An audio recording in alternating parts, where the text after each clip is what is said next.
1820 के आसपास एक डच भौतिक विज्ञानी हांस क्रिश्चियन आर्स्टेड ने एक आकस्मिक खोज की जिसने भौतिकी की एक नई शाखा को जन्म दिया जो बिजली और चुंबकत्व के बीच संबंध की खोज करती थी।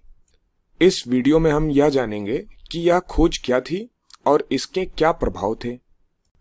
तो कहानी कुछ यूं है कि आर्स्टेड अपने लेक्चर में एक प्रदर्शन कर रहे थे जिसमें उनके पास एक तांबे का तार था जिससे वे कुछ विद्युत धारा प्रवाहित करते थे और उनकी मेज पर संयोग से एक चुंबकीय दिक्सूचक यानी कि मैग्नेटिक कंपास रखा हुआ था और उन्होंने पाया कि जब उन्होंने किसी प्रयोग के लिए उस तार में विद्युत धारा प्रवाहित की तो वह चुंबकीय दिक्सूचक यानी कि मैग्नेटिक कंपास विक्षेपित हो गया, डिफ्लेक्ट हो गया। बस यही वह प्रयोग था जिसने बड़ी खोज को जन्म दिया। अब इसके बारे में बात करने से पहले आइए इस प्रयोग को दोहराते हैं। इस प्रयोग को करने के लिए हमें केवल एक तार, एक बैटरी जिससे विद्युत धारा प्रवाहित की जा सके और एक चुंबकीय सुई की आवश्यकता है। एक बार जब हम इसको जोड़ते हैं यानी कि जब हम सर्किट को बंद करते हैं तो उसमें धारा प्रवाहित होगी और बस देखिए कि इस चुंबकीय सुई के साथ क्या होता है। ठीक है, शुरू करते हैं। ध्यान दिया आपने, यहां पर चुंबकीय सुई विक्षेपित हो गई। बस यही वह प्रयोग था। अब आप सोच रहे होंगे कि इस प्रयोग में इतनी खास बात क्या है, तो क्या हुआ अगर सुई विक्षेपित हो गई। अच्छा, इसके बारे में सोचिए। अब तक हम बिजली का उपयोग ऊष्मा या प्रकाश पैदा करने के लिए कर सकते थे, लेकिन मानव इतिहास में पहली बार हमने यह खोजा कि बिजली अर्थात विद्युत धारा चीजों को अब घुमा सकती है। क्या आप सोच सकते हैं कि इसके क्या अनुप्रयोग हो सकते हैं, क्या एप्लीकेशन हो सकते हैं इसके? तो यही सिद्धांत पंखों में उपयोग किया जाता है या आपकी वॉशिंग मशीनों, आपकी इलेक्ट्रिक ड्रिलिंग मशीनों इत्यादि में उपयोग किया जाता है। या वही सिद्धांत है जिस पर हमारे एमीटर और वोल्ट मीटर काम करते हैं, जिसके अंदर आप धारा प्रवाहित करते हैं और एक सुई विक्षेपित होकर हमें रीडिंग दिखाती है। लेकिन इससे भी महत्वपूर्ण बात यह है कि इस प्रयोग ने हमें एक बड़ी खोज की ओर अग्रसर किया। अब आप पूछेंगे कि क्या खोज की, तो आइए इसके बारे में सोचते हैं। तो चुंबकीय कंपास को क्या धक्का दे सकता है? चुंबकीय क्षेत्र। हमने पहले ही देखा है कि चुंबक चुंबकीय क्षेत्र बना सकते हैं और जब आप उसके आसपास एक छोटा चुंबकीय दिक्सूचक यानी कि मैग्नेटिक कंपास लाते हैं तो चुंबकीय क्षेत्र उस कंपास को धक्का देता है। लेकिन यदि हम यहां पर देखें तो आसपास कोई चुंबक नहीं है, तो कौन चुंबकीय क्षेत्र बना रहा है जो इस दिक्सूचक को यानी कि इस कंपास को विक्षेपित कर रहा है? वैसे क्योंकि विद्युत धारा इस विक्षेपण के लिए जिम्मेदार थी, तो शायद विद्युत धारा अपने आसपास एक चुंबकीय क्षेत्र यानी कि मैग्नेटिक फील्ड पैदा करती है। यह एक बहुत ही बड़ी खोज थी। यह इतनी बड़ी क्यों थी?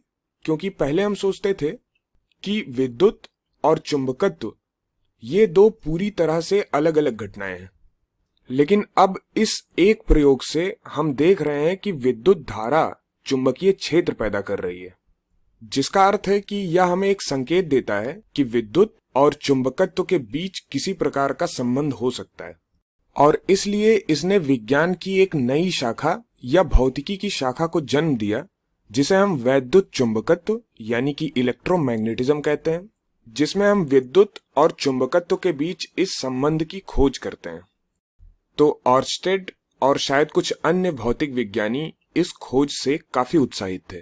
वे इस विद्युत धारा और इसके चुंबकीय क्षेत्र के बीच संबंध के बारे में और जानना चाहते थे, इसलिए उन्होंने इसके साथ और प्रयोग करना शुरू किया। एक चीज जो उन्होंने तुरंत महसूस की वह यह थी कि शायद आप धारा की प्रबलता बढ़ाते हैं तो सुई में विक्षेपण भी बढ़ जाता है, यानी कि चुंबकीय दिक्सूचक अधिक विक्षेपित होता है, मैग्नेटिक कंपास ज्यादा डिफ्लेक्ट होता है। इसका मतलब था कि चुंबकीय क्षेत्र अब प्रबल हो गया है।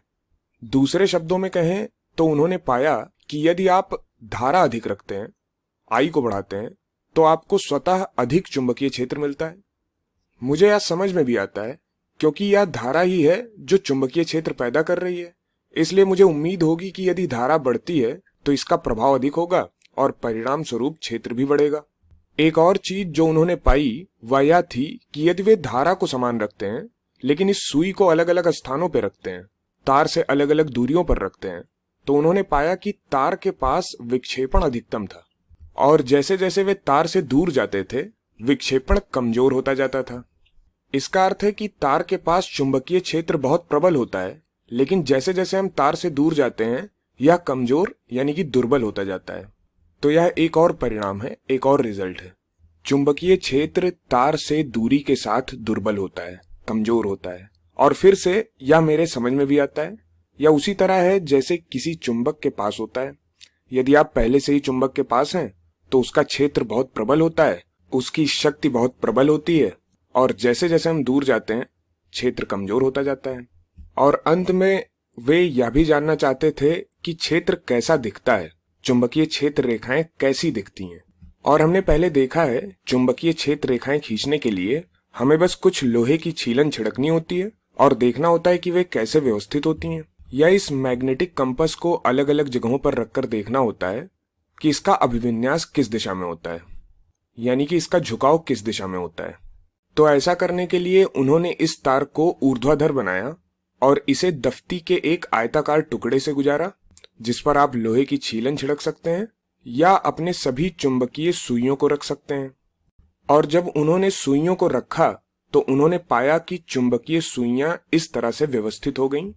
लाल रंग चुंबक के उत्तरी ध्रुव को दर्शाता है और नीला रंग दक्षिणी ध्रुव को।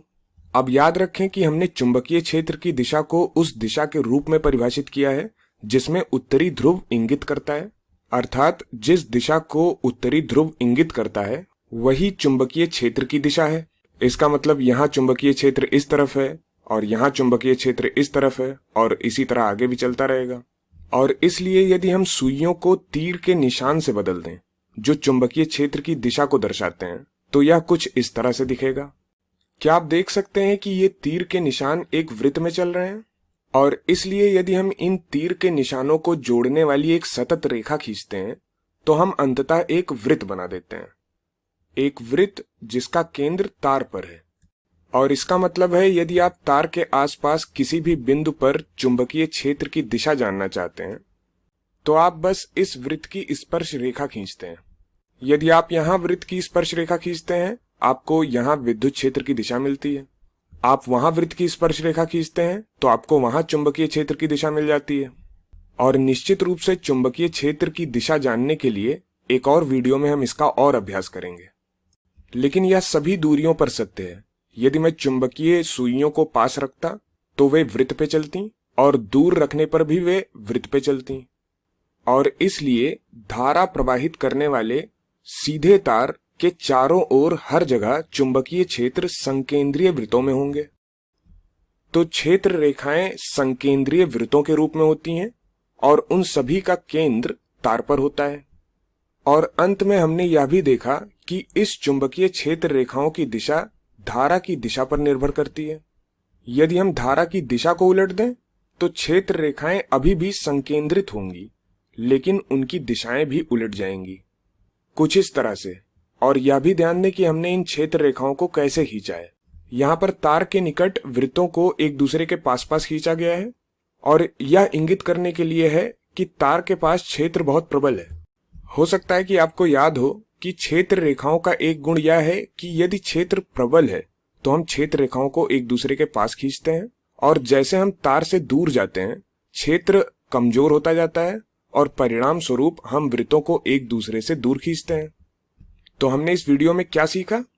हमने सीखा कि जब आप किसी तार से विद्युत धारा प्रवाहित करते हैं तो यह उसके चारों ओर एक चुंबकीय क्षेत्र उत्पन्न करता है, और इसने विद्युत और चुंबकत्व को आपस में संबंधित किया। और आगे के प्रयोगों के साथ हमने इन चुंबकीय क्षेत्रों के गुणों का पता लगाया। और एक महत्वपूर्ण गुण जो हमने पाया वह यह है कि धारा प्रवाहित करने वाले सीधे तार के चारों ओर चुंबकीय क्षेत्र रेखाएं संकेंद्रीय वृत्तों के रूप में होती हैं।